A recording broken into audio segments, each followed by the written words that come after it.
नमस्कार मित्रांनो, इन्व्हेस्टमेंट माहिती यूट्यूब चॅनलवर तुमच्या सगळ्यांचे स्वागत आहे.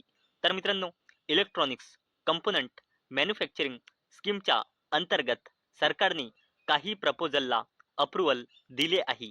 आणि मित्रांनो, आजच्या व्हिडिओमध्ये आपण हीच अपडेट बघणार आहोत. तसेच गव्हर्नमेंटने कोणत्या कंपन्याच्या प्रपोजलला मंजुरी दिली आहे ते पण आपण आजच्या व्हिडिओमध्ये पुढे जाणून घेणार आहोत.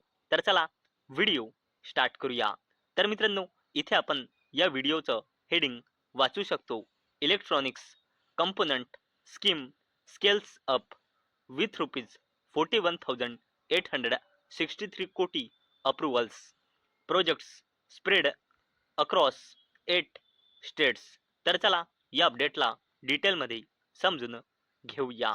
तर मित्रांनो, इलेक्ट्रॉनिक्स कंपोनंट मॅन्युफॅक्चरिंग स्कीम, ज्याला शॉर्ट फॉर्म मध्ये म्हणतात ECMS, याच्या अंतर्गत सरकारने 41,863 कोटी रुपयांच्या गुंतवणुकीचे 22 नवीन प्रस्ताव मंजूर केले आहे.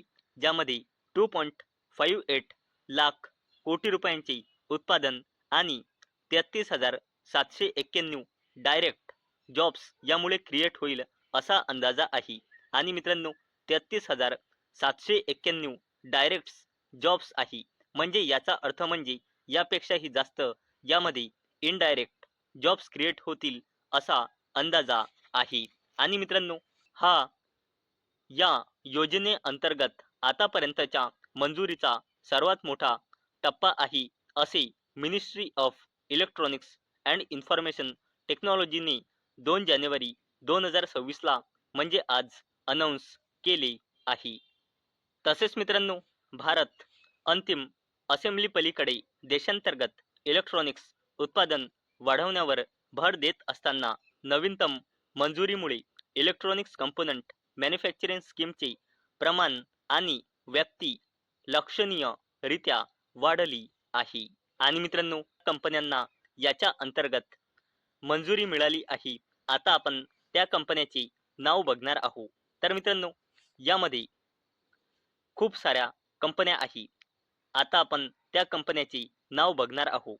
तर मित्रांनो, यामध्ये epitome components, Deki electronics, TDK India, इग्नम electronics India circuits, BPL limited, Wipro global engineering and electronic materials, वितम electronics, Motherson electronic components, ATL battery technology India, Tata electronics, NPSPL advance materials, युझहन technology India, AT&S India, Ascent K circuit, Amphenol high speed technology India, Samsung display Noida, सिप्सा tech India, Kunshan Q tech micro electronics India, Dixon electro connect, Hindalco industries आणि शिगिनो techno arts या कंपन्याचे नाव include आहे, ज्यांना गव्हर्नमेंटकडून मंजुरी मिळाली आहे. आणि या कंपन्यांसाठी हा एक पॉझिटिव्ह सिग्नल आहे. मित्रांनो, नव्याने मंजूर झालेल्या प्रकल्पामध्ये mobile phone, telecom, consumer electronics, automotive, strategic electronics आणि IT हार्डवेअर अशा 11 टार्गेट सेगमेंट मधील प्रोडक्ट्सचा समावेश आहे.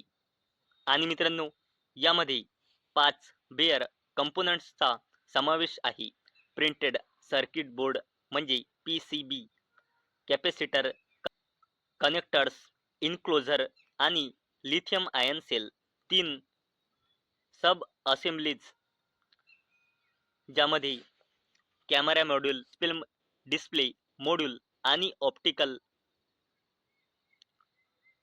ट्रान्सरिव्हर्स आणि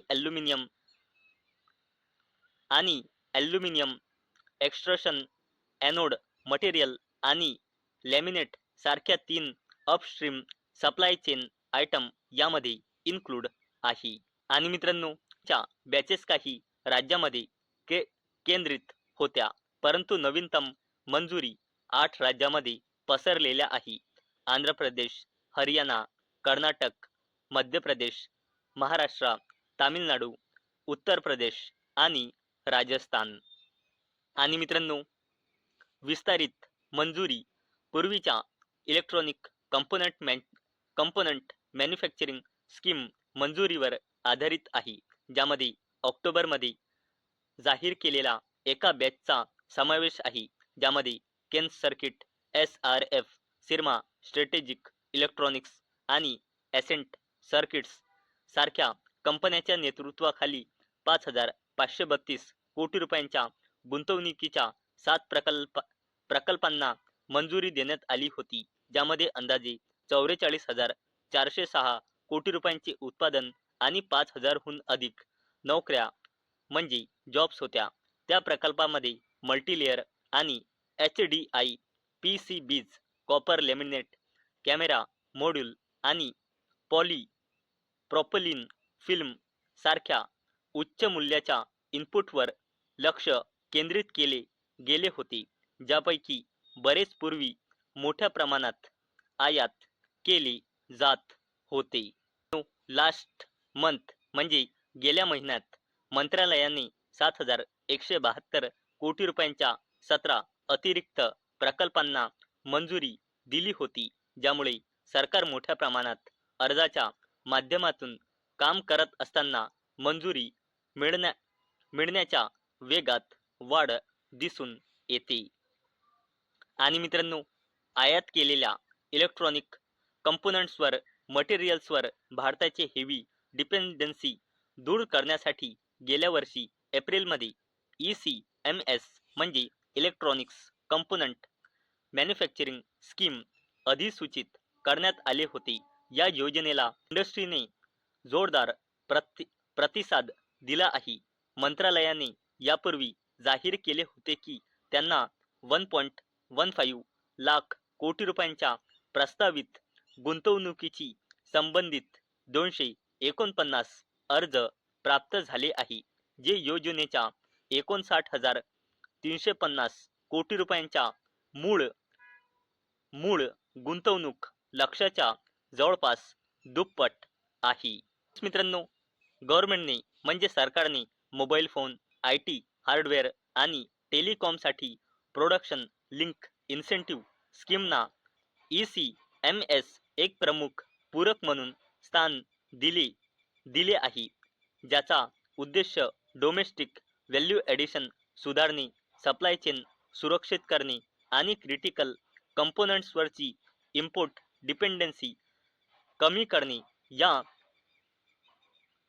इलेक्ट्रॉनिक कंपोनंट मॅन्युफॅक्चरिंग स्कीमचा उद्देश होता.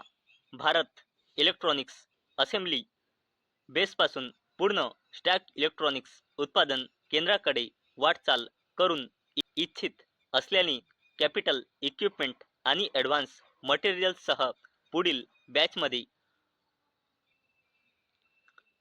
बॅचमध्ये पुढील मंजुरी अपेक्षित आहे. तर मित्रांनो, आतापर्यंत गव्हर्नमेंटकडून जी इलेक्ट्रॉनिक्स कंपोनंट मॅन्युफॅक्चरिंग स्कीमला घेऊन जी अपडेट आली आहे, आजच्या व्हिडिओमध्ये आपण ती बघितली. आणि मित्रांनो, हा व्हिडिओ फक्त आणि फक्त स्टडी पर्पजसाठी बनवलेला आहे. तर मित्रांनो, मला अपेक्षा आहे आजचा आपला व्हिडिओ तुम्हाला इन्फॉर्मेटिव्ह वाटला असेल. तर मित्रांनो, जर तुम्हाला हा व्हिडिओ इन्फॉर्मेटिव्ह वाटला असेल तर या व्हिडिओला लाईक करा आणि चॅनलला सबस्क्राईब करा. आणि मित्रांनो, आजचा आपला व्हिडिओ फक्त आणि फक्त एज्युकेशन पर्पजसाठी बनवलेला आहे. माझ्याकडून काहीही रेकमेंडेशन नाही की तुम्ही या स्टॉक्सना बाय करा, सेल करा किंवा होल्ड करा. तर चला, भेटूया उद्या संध्याकाळी 6 वाजता. तोपर्यंत टाटा, बाय बाय.